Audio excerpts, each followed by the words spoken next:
Now, welcome to another lightning response video. This time I got a question here that I kind of get asked all the time in one form or another, so I figured let's answer it.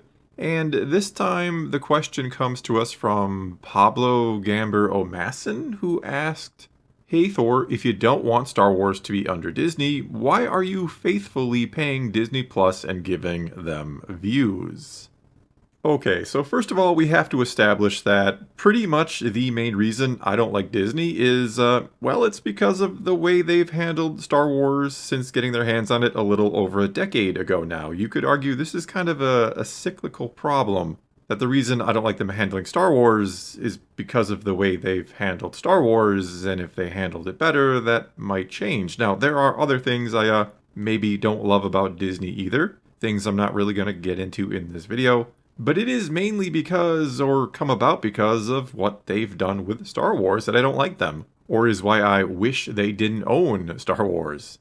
But if they, say, had handled Star Wars well from the very start, if the majority of the Star Wars content that we'd got over the last several years, if the sequels had been excellent, for example, keeping in mind that no, they're not going to get it 100% right 100% of the time, I do not expect absolute perfection, nor should any fan. But if they were doing right by it most of the time, the majority of the time, if most of it were really good, and if it always, at the very least, had the love and care put into it that Star Wars and its fans deserve, even if the end result isn't always perfect, I don't think I'd have too much of an issue with Disney owning it right now.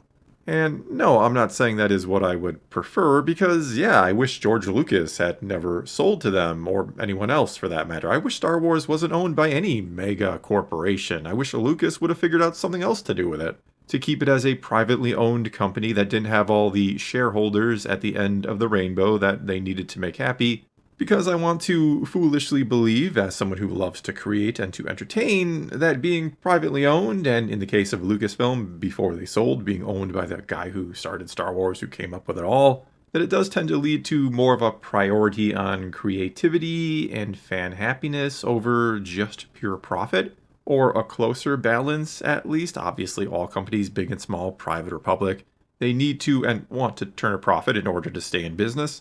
And I don't fault Disney for wanting to make money off of Star Wars, as I don't fault George Lucas for all the money he made off of Star Wars. And he made a whole lot of money off of it, and I'm not just talking about the $4 billion he sold it for.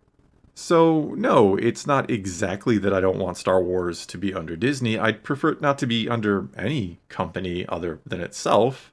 And if it has to be under one, I simply want it to be under one that handles it extremely well. But since, in my opinion, Disney hasn't done that, I'm not happy with them and wish they didn't own it. However, when you consider the fact that I think Disney is highly unlikely to ever sell Lucasfilm, as I've said before many times, their biggest fear would be selling it to someone who got it right and it becoming a massive success once again, and being huge competition for them. I honestly think Disney would prefer or much rather keep the corpse of Star Wars locked away in a closet, not making them any money whatsoever, than sell it for a one-time huge dollar amount and risk that someone who bought it could reanimate the corpse and again become tough competition for them. And so, operating under the assumption they will never ever sell, my best hope for Star Wars, as someone who, as I always say, will always root for it, is to hope for Disney to get it right. And I'm not saying I would suddenly love Disney if they somehow did. I don't think I'm ever going to become or would become a Disney fan or would have become one no matter what. Which is maybe a little funny or even ironic, that not only would I never ever truly become a Disney fan, I think, but once upon a time before they purchased Lucasfilm and Marvel, I didn't care about them virtually at all. They were off my radar, if you will. I didn't ever really think about Disney, and if I did or would have, I likely would have thought of them as simply a family-friendly company that makes some fun, wholesome content, primarily for younger audiences, and that they also own some theme parks that are generally great family destinations, if not a bit expensive. That would have almost certainly forever been the extent of my thoughts towards Disney, barring some other major controversy that put them in the forefront.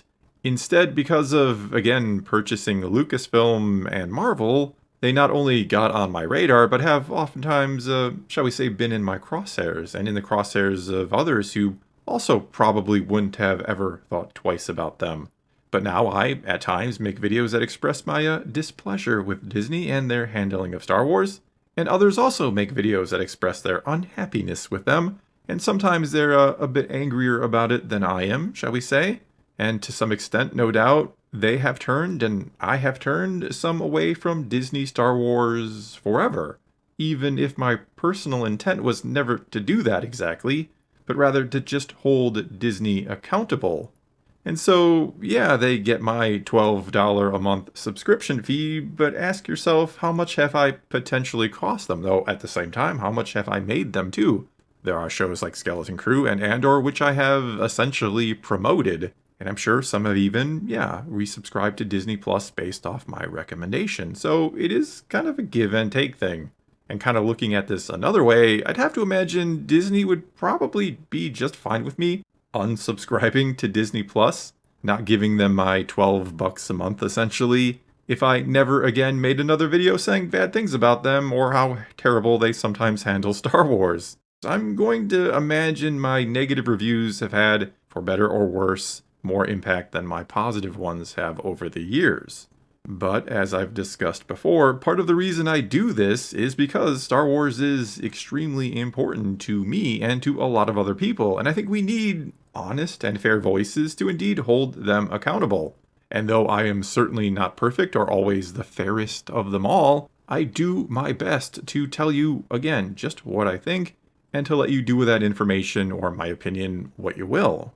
Furthermore, when it comes to rooting for or supporting Star Wars, despite maybe not liking Disney, well, really, I don't look at it being all that much different from rooting for a professional sports team that perhaps has a terrible ownership. An owner who really doesn't care so much about the team and maybe only tries to make as much money as they can, or makes or hires people who make boneheaded decisions that keep the team losing every season. But in that case, if you are a fan of whatever team it might be, you still root for the team despite the ownership, the same way I root for Star Wars despite maybe not liking Disney or maybe not being happy with what they've done so far. I want to see them turn it around. I want to see them hire people who make good content independent of what they have done before. Just like you essentially root for the players on the team or the team itself. And you also keep rooting for them, for the team, because of what it all means to you and to others as well, and how it can bring people together in a very positive way.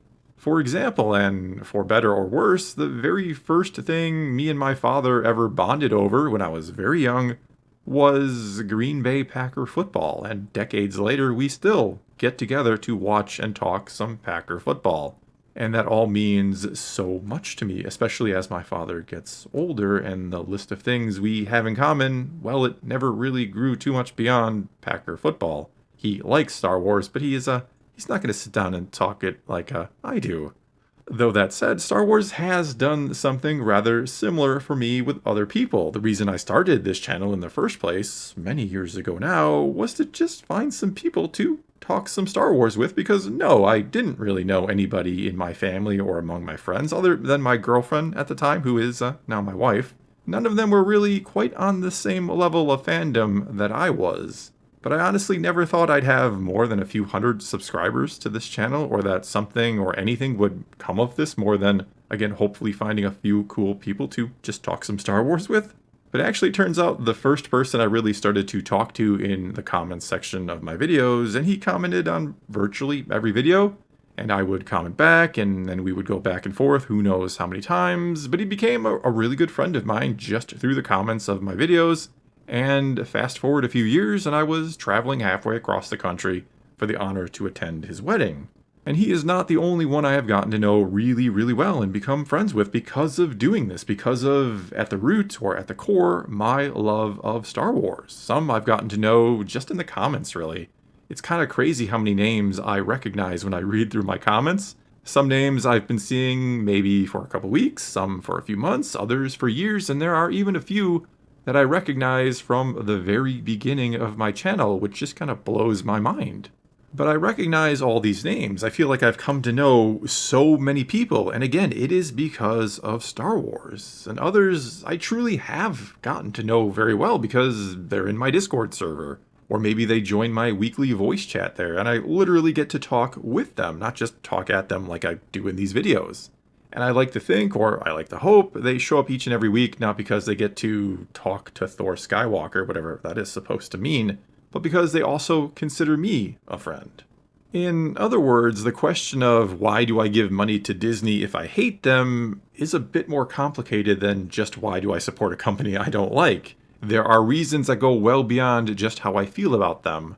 It is more about how I feel about Star Wars than how I feel about Disney, and in my opinion, from this point of view, Star Wars is bigger than Disney. Now, that might not actually be true, but for a lot of people, it is. That is their reality. Star Wars goes beyond Disney owning it. It has become an entity upon itself, you could say. It's not even about George Lucas starting it. It's about what it means to you here and now today. And yes, to address the big green elephant in the room, to be as open and honest as possible with you all, I don't want to try to insult your intelligence by pretending this doesn't matter at all, but to be very blunt, I do make far more off of Disney Star Wars than they make off of me from that $12 a month I pay in a subscription fee, or again, any merchandise I may buy. Now, I'm certainly not saying I make a fortune off of the Disney Star Wars videos I make, but between this channel and my other channel and what I get from Patreon and the fact that my wife, she works a full-time job on top of her helping me with the second channel, well, we honestly, most months, we make just about enough to afford our quiet little life. We make enough to get by and to do the few simple things we enjoy, and that's more than enough for us. Plus, not to get too sappy, but we have each other, which means more than anything and everything else. So yeah, this is more than just a matter of money, either me giving money to Star Wars or me making money from Star Wars. It means a lot more to me in so many different respects. And I'm not going to stop being a fan of Star Wars. I might not love everything Disney makes, but I have enjoyed quite a bit of it. So there is also that aspect of it. I mean, I'm enjoying Skeleton Crew. I am looking forward to Andor. I think they could potentially have a good movie in store for us with the Mando and Grogu movie. And look, this is just me. This is how I look at it and approach it. You can be completely different, and I encourage you to vote with your wallet to not subscribe to Disney Plus if you're not happy, and still continue to participate in the fandom if you want to. The simple reality is, to do what I do, I kind of need to have Disney Plus. Also, I haven't given up all hope on Disney Star Wars. I can't if I want the future of Star Wars to be bright. Like I was saying before, they're not selling it. I don't think that's ever going to happen. So the only way for Star Wars to ever be good again is for Disney to get it right somehow, and to keep giving them constructive feedback, to keep encouraging you to, again, spend your money how you want. If you're not happy, let them know by voting with your wallet, and then hopefully combined they can figure it out and one day get Star Wars right. Again, I think that is about the best you can hope for when it comes to the future of Star Wars. Well, that is going to be all I got for you this time. Hopefully that ramble made some sense. Hopefully you get where I'm coming from, why I do pay for Disney Star Wars. I don't love Disney, but I do pay for it, and I do always hope it gets better. But either way, if you want to take to the comments below and ask a question for a future lightning response video, all you got to do is start your comment off with, "Hey Thor," then ask your question, and hopefully I can get to it in a future video. But whatever the case may be, leave a comment below, and let's talk some Star Wars. And so until next time, thank you for watching.